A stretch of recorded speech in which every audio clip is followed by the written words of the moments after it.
Barn door groaned open, and Caleb froze. The horse inside wasn't trapped. It wasn't even moving. Dust swirled, wind pushed through broken boards, yet it stood perfectly still, eyes fixed on him. He took one step closer, and something felt wrong. Not about the horse, about the space around it, like it had been standing there long before he arrived and never intended to leave. The first thing Caleb Turner noticed was the smell. Not rot, not only rot. It was old hay, wet timber, rusted nails, and something warmer underneath, something living, hidden beneath years of dust. He stood just inside the broken doorway of the abandoned barn, one hand still gripping the warped plank he had shoved open, his boots planted in the dirt as if the ground had taken hold of him. Outside, the Montana evening dragged its cold breath across the empty field. The sky was low and gray, heavy with the threat of snow. Behind him, the town road curved away toward Bridger Hollow, where people had laughed that morning when the auctioneer read the property aloud. Abandoned barn, no power, no water, no guarantees. No one had raised a hand. Then Caleb had lifted his. $15, the last cash folded inside his coat pocket, the price of a bad lunch in a roadside diner, the price of one more mistake maybe. But to Caleb it had sounded like shelter. 4 walls, a roof, a place to keep the wind off his back while he figured out what remained of his life. He had expected emptiness. Instead, in the far corner, where the shadows gathered beneath a collapsed loft, stood a horse, a large gray horse. Gray. Caleb did not speak. He had spent 46 years around farms, mules, cattle, skittish colts, and workhorses too old to care about anything but feed and weather. He knew the language of animals. A horse surprised in a closed space should shift, toss its head, stamp, snort, back away, or at least turn an ear toward danger. This one did nothing. The wind slapped a loose strip of tin against the roof. The horse did not flinch. A rope hanging from a beam swung slowly beside it, scraping wood with a dry whisper. The horse did not blink. Caleb swallowed. His throat felt lined with dust. "Easy now," he said, though the words came out thinner than he wanted. The horse's eyes remained fixed on him. They were not wild eyes. That would have been easier. Wildness made sense. Fear made sense. Hunger made sense. But this gaze was calm in a way that unsettled him. It had the stillness of deep water under winter ice. Caleb took one careful step forward. His boot pressed into the dirt floor with a soft crunch. The horse's ears stayed forward. Another step. Still nothing. A man could lie to himself about many things. Caleb had done it often enough. He had told himself the farm would recover after the drought. He had told himself the bank would give him one more month. He had told himself sleeping in his truck was temporary. But standing in that barn, with the cold evening behind him and that unmoving animal ahead, he could not convince himself this was ordinary. He looked around for signs of ownership. A feed sack, a halter, fresh hay, a bucket of water, anything. There was nothing. Only broken boards, empty stalls, bird nests tucked in rafters, and dust lying thick over everything like a sheet pulled across the dead. Except the horse. The horse had no dust on its back. That detail struck Caleb harder than it should have. He crouched slowly, keeping one eye on the animal, and touched the floor. The dirt was dry, packed hard from years of abandonment. Near the doorway were his own boot marks, clear and new. He followed them with his eyes back to where he stood. Then he looked toward the horse. There were hoofprints around it, several, deep, round, pressed into the dirt, but they circled only that one corner. No trail led to the door. No marks crossed the center of the barn. No path showed how a full-grown horse had entered. Caleb stood up too quickly, and the old boards behind him creaked. For the first time, the horse moved. Not its body, only its eyes. They seemed to follow the fear rising inside him. The wind pushed through a split in the wall, carrying a thin ribbon of snow into the barn. It drifted across the floor and vanished before reaching the horse's hooves. Caleb took a step back. The barn felt smaller now, the roof lower, the air heavier. He had come here believing $15 had bought him a ruin no one wanted. But as darkness thickened in the corners and the gray horse watched him without sound, Caleb realized the barn had not been empty when he bought it. and whatever was inside had been waiting long before his name was written on the paper. Caleb stepped outside without realizing he had moved. Cold air hit his face, sharp and immediate, as if the world beyond the barn had been holding its breath. He bent slightly, hands on his knees, drawing in air that felt cleaner than what lingered inside. For a moment he listened, to the wind dragging across the empty fields, to the distant creak of a fence line, to the ordinary sounds that made sense. Then he straightened and looked back. The barn stood exactly as it had a minute ago, leaning, silent, indifferent. Nothing about it suggested there was anything inside worth fearing. Just old wood, weathered nails, and a roof barely holding against the sky. Caleb let out a slow breath. "You're tired," he muttered to himself. "That's all this is." He had gone too many days without proper sleep. Too many miles driven on fumes and stubbornness. A man could start seeing things, or worse, start believing things that didn't need believing. He stepped back inside. The horse remained where it had been. Same position, same angle, same stillness. If it had moved while he was gone, it had returned to the exact same spot with impossible precision. The thought irritated him more than it scared him. Irritation was easier. It gave him something solid to push against. "All right," Caleb said, louder now. "Let's get you out." He moved to the wide door and shoved it open as far as it would go. The hinges protested, the sound echoing through the barn. Wind poured in, carrying dust and loose straw toward the center of the floor. He turned back and gestured with one arm. "Go on, out." The horse did not respond. Caleb clicked his tongue, the sharp, familiar sound he had used his entire life around livestock. Nothing. He grabbed a broken length of wood from the wall and slapped it lightly against his boot. The noise cracked through the stillness. Still nothing. The horse did not startle, did not shift weight, did not even flick an ear. Caleb felt something tighten behind his ribs. "Don't do this," he muttered, though he wasn't sure who he was speaking to anymore. He took a few steps closer, careful, deliberate. The distance between them shortened, but the air seemed to thicken with it. The smell from earlier returned, earth, dust, and that faint warmth beneath it. Not unpleasant, just present. At 10 feet away, he stopped. A normal horse would have reacted by now. It would have warned him, or withdrawn, or at least acknowledged his presence as something worth responding to. This one simply stood. Caleb exhaled through his nose and shifted his stance, trying to appear larger, more assertive. "I'm not asking," he said. "Move." He took another step.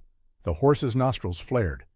It was the smallest movement so far, barely there, but it was enough to pull Caleb forward just a little more, drawn by the idea that something normal might finally happen.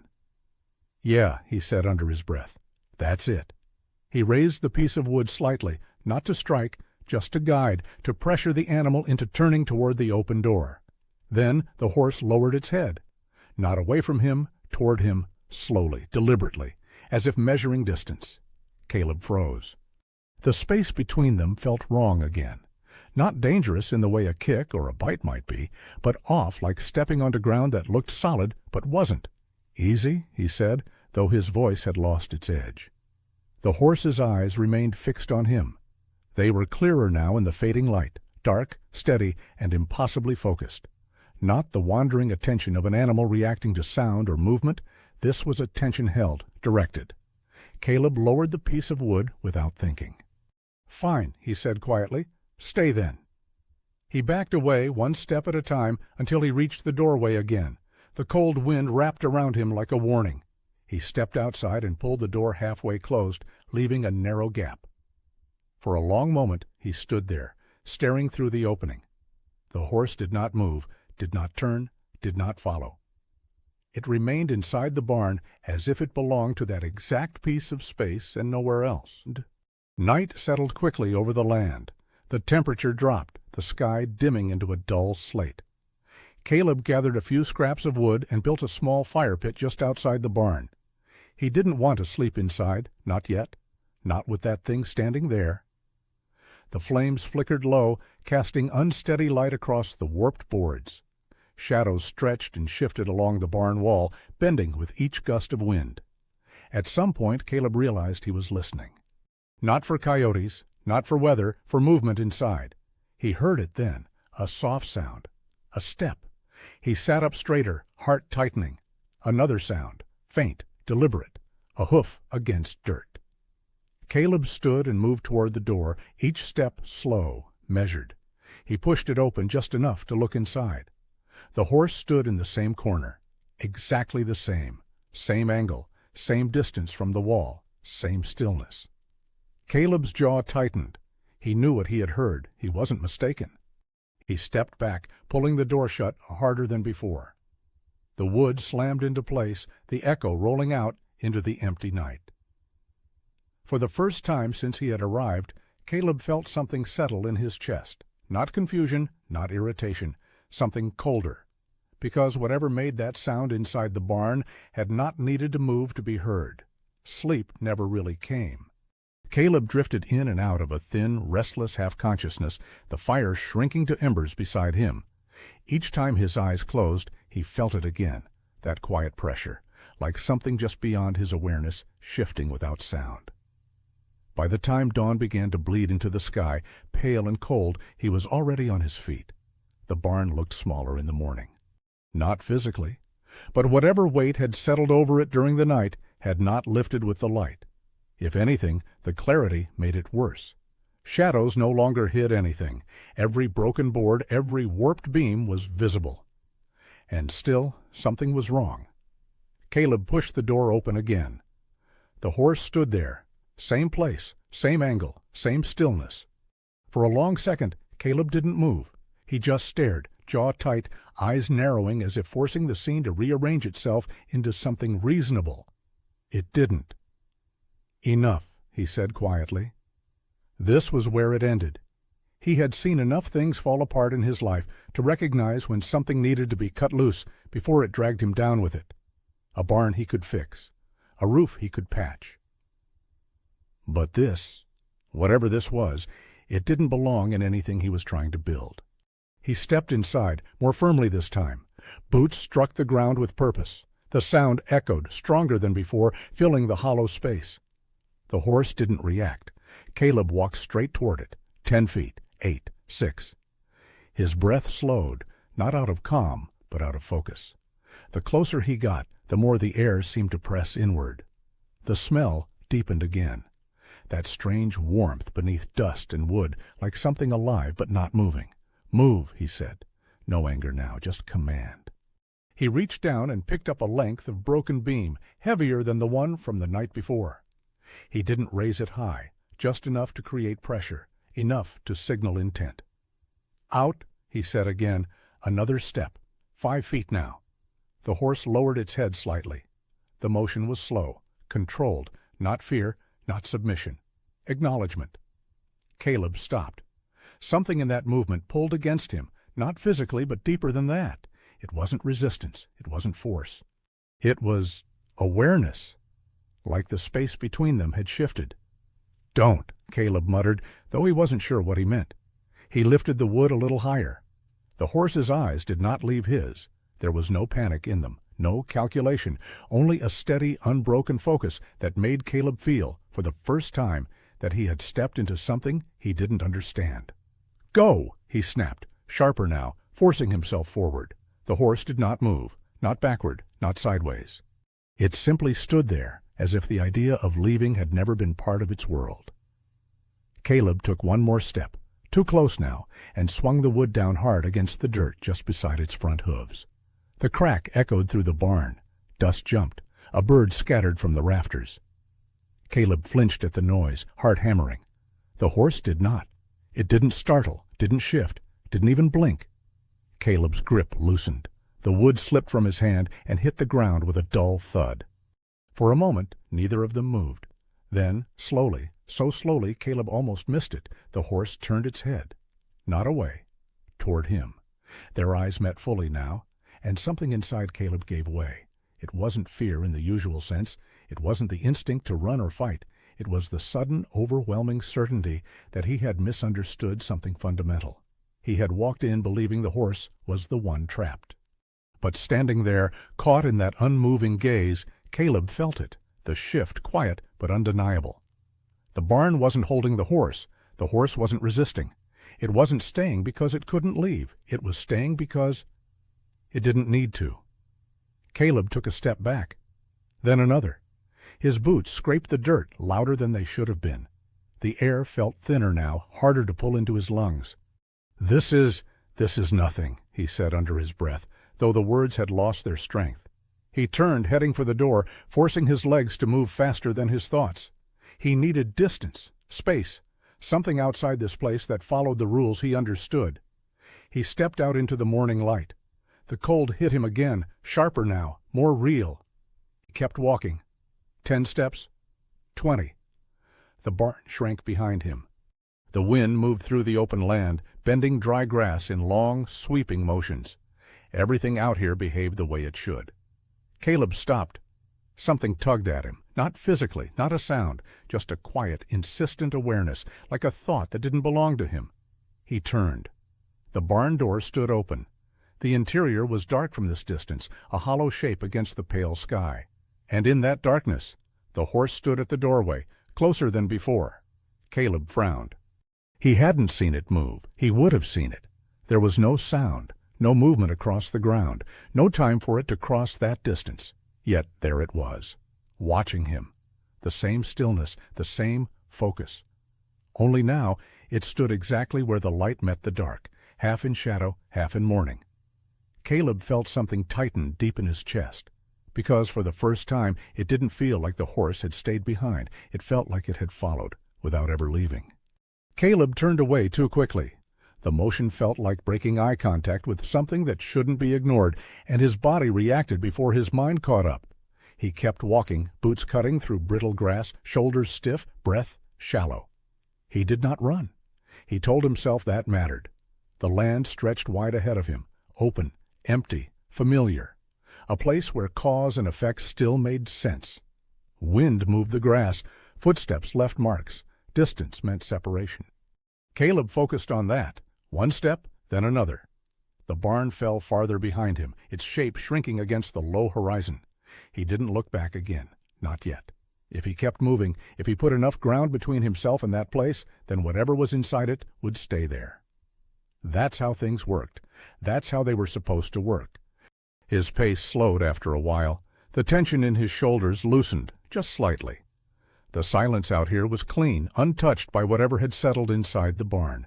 No strange stillness, no weight pressing in, just wind, just sky. Caleb exhaled, long and steady. "See?" he muttered under his breath. Nothing to it. But the words didn't land. They felt thin, unconvincing. He stopped walking. Not because he wanted to, because something in him had already stopped. The field around him stretched in every direction, yet the sense of space felt incomplete, as if the distance he had covered hadn't created the separation it should have. Caleb turned his head slowly. The barn stood behind him. Closer than it should have been, his brow furrowed. That wasn't right. He had walked long enough for it to be smaller, more distant, just another shape swallowed by the land. But it wasn't. It stood where it had been, as if he hadn't moved at all. Caleb looked down at his boots. The ground beneath them was marked by his steps, clear, fresh impressions trailing behind him. He followed them with his eyes, tracing the path he had just taken. They led back toward the barn. That part made sense. What didn't make sense was how short that trail looked. Too short. He had walked farther than that. He knew he had. A tightness crept into his chest. "No," he said quietly. "No, that's not." He cut himself off. Arguing with it wouldn't fix it. He turned again, this time in the opposite direction, and walked. Faster now, longer strides, harder steps. The wind picked up, pushing against his back, as if urging him forward. Grass bent beneath his boots, snapping back in place after he passed. 10 steps, 20, 30. He didn't count past that. He just kept going. Minutes passed, or maybe seconds. Time felt loose, unreliable, slipping through his awareness without anchoring itself to anything solid. Finally, Caleb stopped again. He didn't want to look, he already knew, but he looked anyway. The barn stood behind him, unchanged, unmoved, the same distance. Caleb's jaw tightened until it hurt. That's not possible." The words came out harsher this time, louder, as if saying them with force might bend the world back into place. He turned in a slow circle, scanning the land. There was no trick of terrain, no hidden slope, no dip in the ground that might distort perspective, just open field under a pale sky. And the barn, always the barn. Caleb's hands curled into fists. He took a step backward. The barn did not grow farther.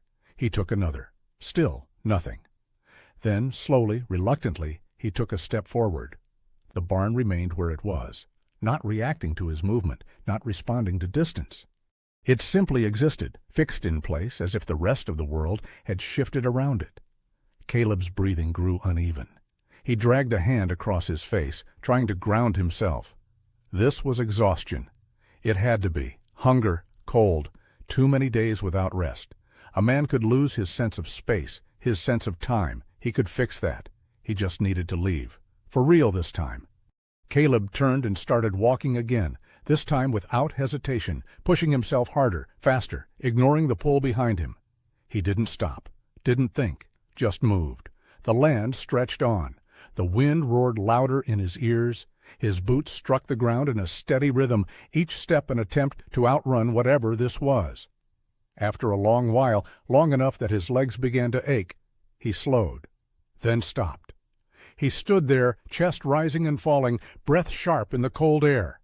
And slowly, against his better judgment, he looked back. The barn stood behind him, exactly where it had always been. Caleb closed his eyes. For a moment, everything inside him went still, not calm, not peace, just stillness.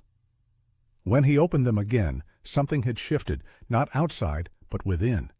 The fight drained out of his shoulders, the anger, the insistence, the need to prove something wrong, it all loosened its grip.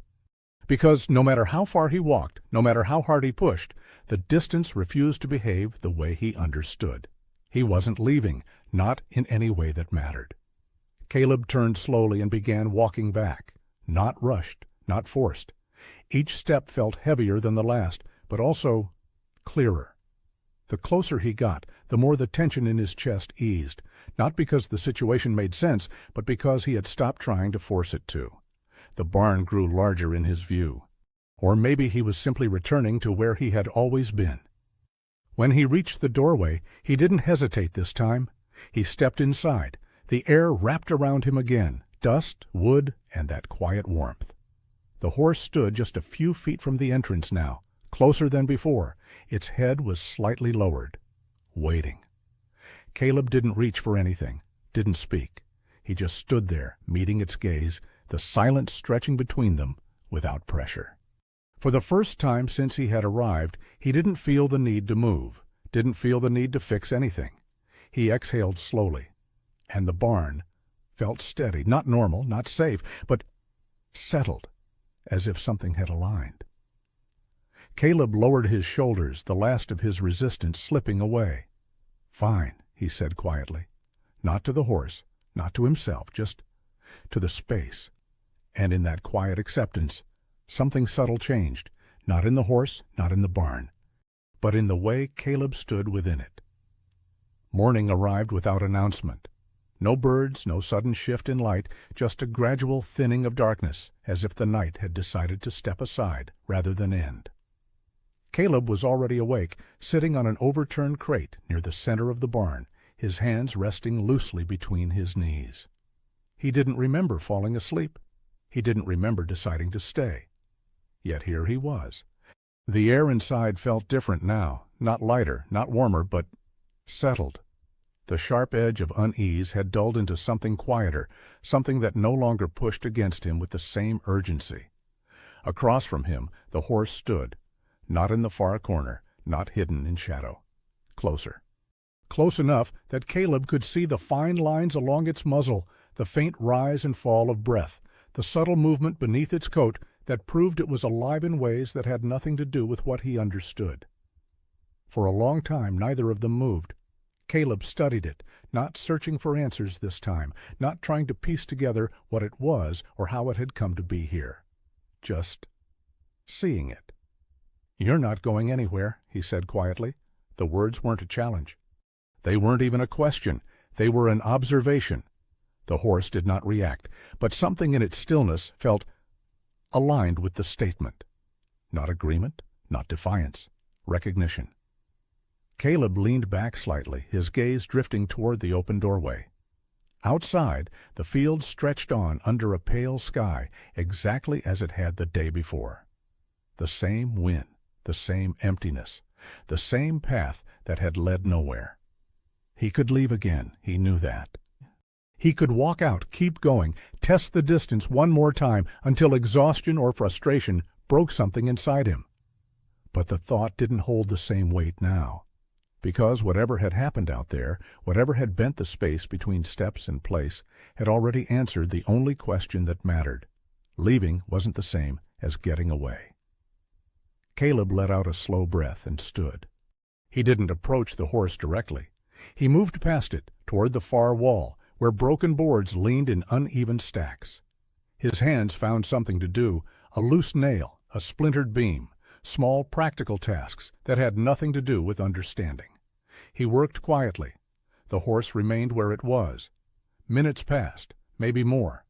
At one point, Caleb paused and glanced over his shoulder. The horse had shifted. Not suddenly, not in a way that drew attention. But it stood a little closer than before. He hadn't seen it move. This time, the realization didn't tighten his chest. It didn't demand explanation. He just nodded once, almost to himself, and returned to what he was doing.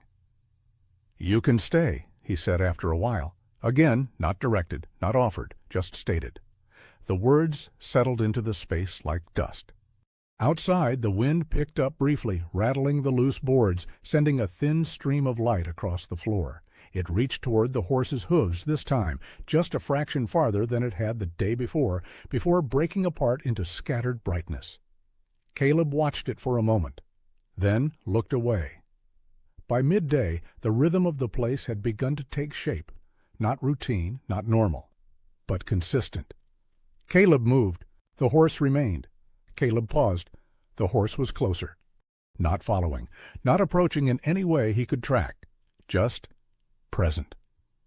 By afternoon, Caleb found himself leaning against the doorway, staring out across the field again. The same horizon, the same stretch of land that had refused to give him distance. He didn't step out this time. He didn't test it. He simply stood there, feeling the boundary, not as a wall, not as a barrier, but as something less defined, a line that existed because he believed it did. Behind him he felt it. Not a sound, not movement, just awareness. The horse was near, close enough that he could sense the quiet weight of it without turning. Caleb closed his eyes for a moment. For years he had tried to force his life into something solid, plans, decisions, directions that led somewhere clear. When those paths broke, he had moved on, always believing the next place would make more sense. But standing here now, in a barn he had bought for $15 and never intended to keep, he felt something he hadn't expected. Not answers, not clarity, something simpler. Stillness.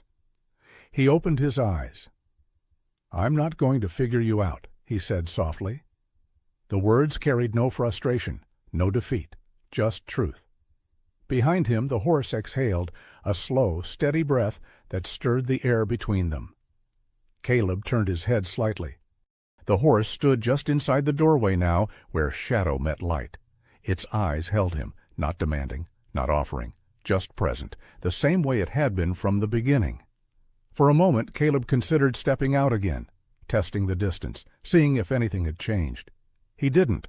Instead, he shifted his weight back, one step, bringing himself fully inside. The barn creaked softly around him, the wood settling, the space holding. Caleb reached out, not to touch, not to claim, just to rest his hand against the frame of the doorway, grounding himself in something real. "This'll do," he murmured. And for the first time in a long while, the words felt enough. The light shifted slowly across the floor as the day moved on, tracing quiet paths that didn't need to be followed. Dust drifted in the air. The wind came and went. The horse remained. Caleb remained. And somewhere in that quiet, without explanation or agreement, the space between them settled into something that didn't need a name. Sometimes not everything that enters your life is meant to be understood, only accepted. If you were in Caleb's place, would you have stayed or walked away? Let me know in the comments, just a simple 0 or 1. And if this story left something with you, don't forget to subscribe, like, and stay for the next one. Because sometimes the quietest stories are the ones that follow you the longest. If this story stayed with you, drop a 0 or 1 in the comments. And subscribe to Horse Heart Healing for more stories like this.